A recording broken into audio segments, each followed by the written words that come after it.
ബഹ്റൈനിൽ വീണ്ടും സ്ഫോടന ശബ്ദങ്ങൾ കേൾക്കുന്നു എന്നുള്ളതാണ്. 2 താമസ കെട്ടിടങ്ങളും ഒരു ഹോട്ടലിലും കേടുപാടുണ്ട്. ആളപായമില്ല എന്നുള്ള ആശ്വാസകരമായ വിവരമുണ്ട്. പരിഭ്രാന്തരാകണ്ട എന്നും സുരക്ഷാ മാർഗനിർദ്ദേശങ്ങൾ പാലിക്കണമെന്നും അറിയിപ്പുണ്ട്. എസ് രഞ്ജിത്ത് വിവരങ്ങളുമായി. രഞ്ജിത്ത്, ഇപ്പോൾ ആളപായമില്ല എന്നുള്ളതാണ് ആദ്യം നൽകേണ്ട വിവരം. അത് തന്നെ ഒരു പ്രതീക്ഷ നൽകുന്ന കാര്യമാണ്. പക്ഷേ ഹോട്ടലിന് ഈ താമസ സ്ഥലങ്ങൾക്കും കെട്ടിടത്തിന് നേരിയ കുഴപ്പങ്ങൾ സംഭവിച്ചിരിക്കുന്നു എന്നുള്ളതാണ്. ഇത് ഈ പ്രതിരോധത്തിനിടെ സംഭവിച്ചതാണോ? എന്താണ് അറിയാനാകുന്നത്?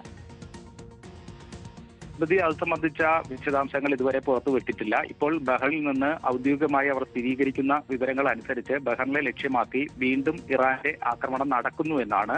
രാജ്യത്തുടനീളം വിവിധ സ്ഥലങ്ങളിൽ വലിയ തോതിലുള്ള സ്ഫോടന ശബ്ദങ്ങൾ കേൾക്കുന്നുണ്ട്. അക്കാര്യം അവിടെയുള്ള പ്രവാസികൾ ഉൾപ്പെടെയുള്ളവർ നമ്മളെ വിളിച്ച് അറിയിക്കുകയും ചെയ്യുന്നുണ്ട്. ഈ ഒരു ആക്രമണത്തിൽ 2 താമസ കെട്ടിടങ്ങളും ഒരു ഹോട്ടലും അടക്കമുള്ള കെട്ടിടങ്ങൾക്ക് കേടുപാട് പറ്റി എന്ന വിവരമാണ് ഇപ്പോൾ ഔദ്യോഗികമായി സ്ഥിരീകരിച്ചിരിക്കുന്നത്. അതുപോലെ തന്നെ സ്മൃതി സൂചിപ്പിച്ചതുപോലെ തന്നെ ഈ ആക്രമണത്തിൽ ആർക്കും ആളപായം ഉണ്ടായിട്ടില്ല എന്ന ഒരു ആശ്വാസകരമായ ഒരു വാർത്ത കൂടി പുറത്തു വരുന്നു. അതേസമയം നാശനഷ്ടങ്ങൾ എത്രത്തോളമാണ് എന്നത് സംബന്ധിച്ച സ്ഥിരീകരണം ഇതുവരെ പുറത്തു വന്നിട്ടില്ല.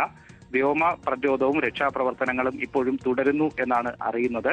ജനങ്ങൾ പരിഭ്രാന്തരാകേണ്ട സാഹചര്യമില്ല. കൃത്യമായി ഈ ആക്രമണങ്ങളെയൊക്കെ പ്രതിരോധിക്കാൻ കഴിയുന്നുണ്ട് എന്നാണ് ബഹ്റിൻ ഇപ്പോൾ അറിയിച്ചിരിക്കുന്നത്.